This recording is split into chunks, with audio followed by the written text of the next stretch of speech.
I don't know of an issue that is so threatening to mankind than proliferation of nuclear weapons. I am convinced that if we do not address this in a serious way, and all of our leaders in the world start paying attention to this and committing themselves to the eventual elimination of these nuclear weapons, then there's a real question about the future of mankind, and I think it's that serious. These things are potentially catastrophes. I'm thinking here of the North Korean case, which I would say isn't going terribly well. Then I would say Iran, which at any time can go bad at least two ways: by the Iranians doing something, or somebody wishing to stop the program doing something that might be a bit precipitous. So the Iranian situation can be exciting almost at any moment. And then there's Pakistan.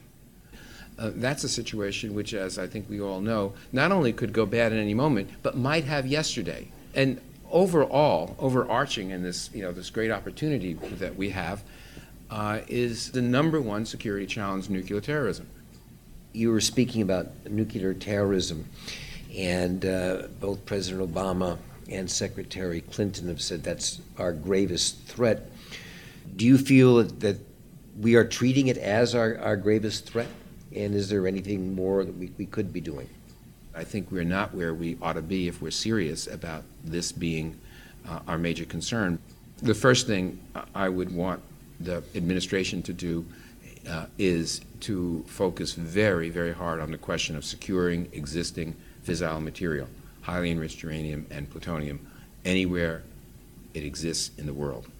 Every day that material isn't secured is a risky day, and I worry about that.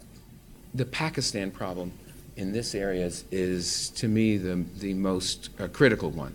There's an approach here that I think needs to be pressed so that we get as much assurance as possible that the materials, the weapons, and the people associated with that nuclear weapons program are secure.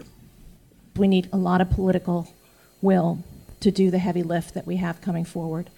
This is an extraordinary time, and I think that with all of your help and with this leadership, and with the President's leadership and Secretary Clinton's leadership, Secretary Gates, we're going to get a lot done. We have a new administration, a new president, and a new Congress, so lots more is possible. I do think that this is one of those transformational times in history, and it is up to the leadership of the world to seize this moment and this opportunity. We have this unique moment with this new leadership in place, not just in Washington, but in Moscow, around the world, that can, in fact, address this great issue in a meaningful way, in the sense that we need to move it to a higher platform, to a higher agenda of action. Combating proliferation is one of the issues which demands very close international cooperation. This is why Italy has meant to make the fight against proliferation one of the priorities of our presidency of the G8 this year.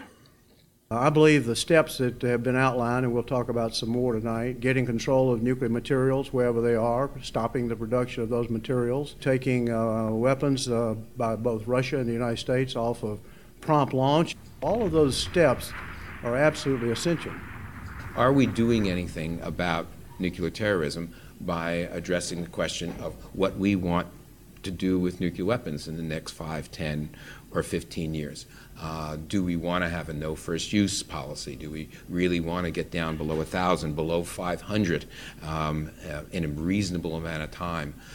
And if we do those kinds of things, is it going to help us on the Pakistan question? Is it going to help us on the Iran question or the North Korean question?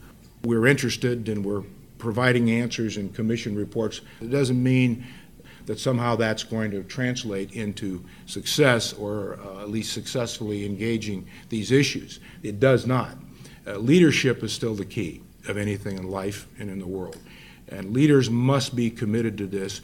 They must be committed in a wise way with wise people. But they do need a framework, and they do need a strategic concept of where they want to go with all this. The vision is enormously important. The goal's important. Without the vision, we're not going to get the cooperation. Without the cooperation, we're not going to take the steps. And without the steps, we're not going to protect America.